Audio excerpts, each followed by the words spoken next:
ఆకాశపు వాకిళ్ళు విప్పి మీ మీద కృమ్మరించునుగాక. మరి ఒక నూతన దినాన్ని ఆరంభిస్తున్న నేపథ్యంలో ప్రేమ కలిగిన వాగ్దానము ద్వారా దేవుడు మనల్ని దర్శిస్తూ ఉన్నాడు. ఆయన సన్నిధిని మీ హృదయములు కుమ్మరించుడి. దేవుడు మనకు ఆశ్రయం. pour out your hearts to him, for God is our refuge.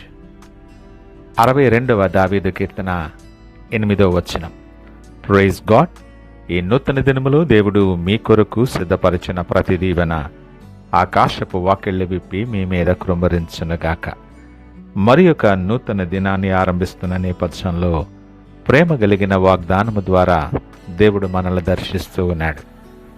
ఈ నూతన దినాన్ని మాటలు వింటున్న ప్రియ దేవుని జనాంగమా, మీ మనస్సు నిండా ఏదైనా తెలియని బరువు ఉందేమో, ఎవరికీ చెప్పుకోలేని బాధ, గుండెల్లో దాచుకున్న కన్నీళ్లు మిమ్మల్ని ఉక్కిరిబిక్కిరి చేస్తున్నాయేమో, లోకం ముందు నవ్వుతూ కనిపిస్తున్నా ఒంటరిగా ఉన్నప్పుడు మీ హృదయం రోధిస్తూ ఉందేమో. భక్తుడైన దావీదు అంటున్నాడు, నీ హృదయాన్ని కుమ్మరించు అని. కుమ్మరించడం అంటే వడకట్టడం కాదు, లోపల ఏం దాచుకోకుండా మొత్తం ఖాళీ చేయడం. ఈరోజు దేవుడు నీతో సూటిగా మాట్లాడుతున్నాడు. నా కుమారుడా, నా కుమార్తె, ఆ భారాన్ని నువ్వు ఒక్కడివే మోయాల్సిన అవసరం లేదు. నా దగ్గరకు తీసుకునిరా. నీ సమస్య కంటే నీ దేవుడు గొప్పవాడు. ఈ వచనంలో 2 ప్రాముఖ్యమైన సత్యాలున్నాయి. మొదటిది కుమ్మరించుట. బైబిల్ పరిభాషలో హృదయాన్ని కుమ్మరించటం అంటే దేవుని ముందు నీ అస్సలైన స్వరూపాన్ని పెట్టడం. ఇక్కడ కుమ్మరించుట అనే పదానికి మూల భాషలో నీటిని కుమ్మరించున్నట్లు అని అర్థం. నీరు వంపిన తర్వాత పాత్ర ఎలా ఖాళీ అవుతుందో, నీవు ప్రార్థించిన తరువాత నీ హృదయం అలా తేలికవ్వాలి. ఇది కేవలం మాటలు చెప్పటం కాదు, నీ ఆత్మను దేవుని పాదాల దగ్గర ఉంచటం. రెండవది, దేవుడు మనకు ఆశ్రయం. ఆశ్రయం అంటే తుఫాను వస్తున్నప్పుడు మనం దాక్కునే సురక్షితమైన చోటు. లోకంలో మనుషులు మన రహస్యాలు విని మనల్ని విమర్శించవచ్చు, కానీ దేవుడు నీ బాధను విని నిన్ను ఆదరిస్తాడు. ఆయన కేవలం వినేవాడు మాత్రమే కాదు సుమా, నిన్ను కాపాడే ఆదరణకర్త. ఈ మాట నేపథ్యంలో ఒక్కసారి మనల్ని మనం పరిశీలన చేసుకుందాం. నువ్వు ఎక్కడ ఖాళీ చేస్తున్నావు నీ హృదయాన్ని, నీ ఆలోచనలో? చాలామంది తమ బాధను దేవుని సన్నిధిలో కుమ్మరించడానికి బదులు సోషల్ మీడియా వాడుకుంటాం, పోస్టులు పెడతాం, స్టేటస్లు పెడతాం, లేదా వినే ఓపిక లేనటువంటి మనుషుల దగ్గర మొరపెట్టుకుంటాం.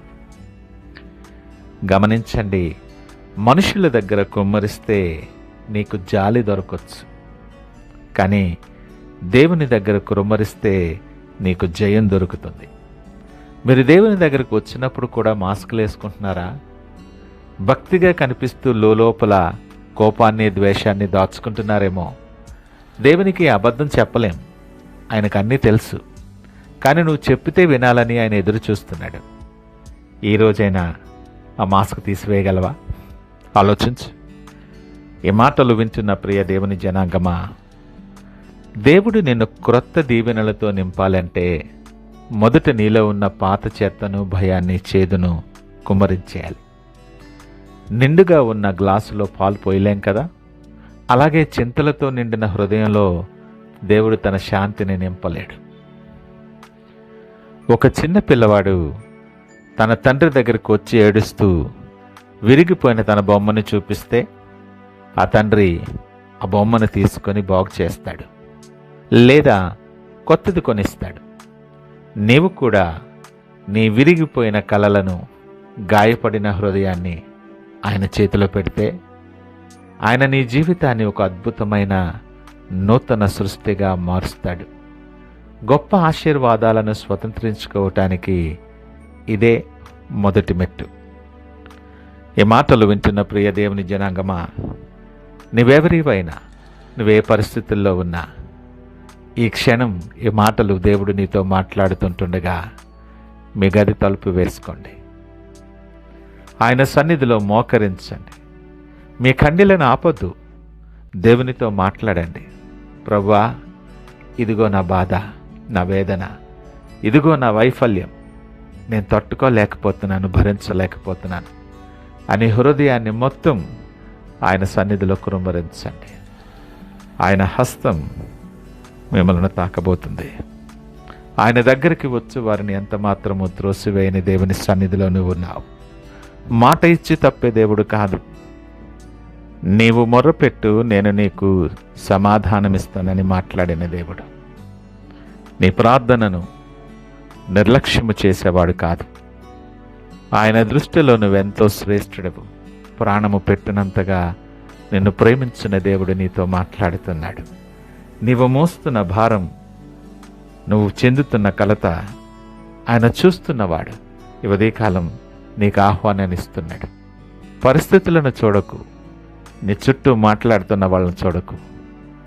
ఆయన ప్రతి పరిస్థితికి చాలినవాడు, సమస్తమును సాధ్యము చేయగలిగిన దేవుడు, సర్వోన్నతుడు, సర్వశక్తిమంతుడైన దేవుడు ప్రేమించి నిన్ను ఆహ్వానిస్తున్నాడు. నీ భారాన్ని అప్పగించమని.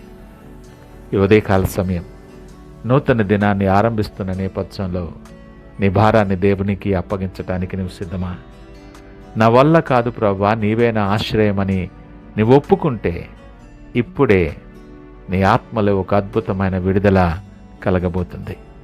ఈ గొప్ప ఆశీర్వాదాన్ని స్వతంత్రించుకొని ఈ నూతన దిన ప్రయాణాన్ని విశ్వాసముతో ఆరంభిద్దామా? ప్రార్థించుకుందాం.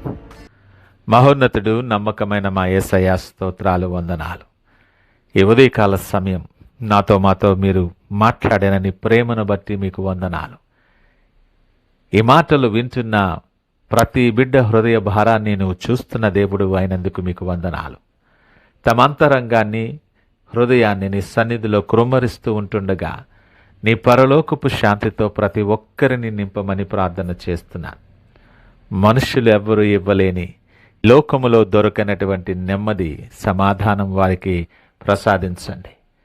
నీవే వారికి బలమైన కోటగా, ఆశ్రయముగా ఉండి వారి ప్రతి సమస్య నుండి విడుదల దయచేసి నీ ఆశీర్వాదాలకు వారసులుగా వారిని నిలవబెట్టమని, మీకు మహిమకరముగా అనేక మందికి దీవెనకరముగా వారిని నిలవబెట్టి మీరే మహిమ, ఘనత, ప్రభావాలు పొందుకోమని యేసు పరిశుద్ధ నామమున స్తుతించి ప్రార్థించి వేడుకొనుచున్నాము తండ్రి. ఆమేన్. God bless you.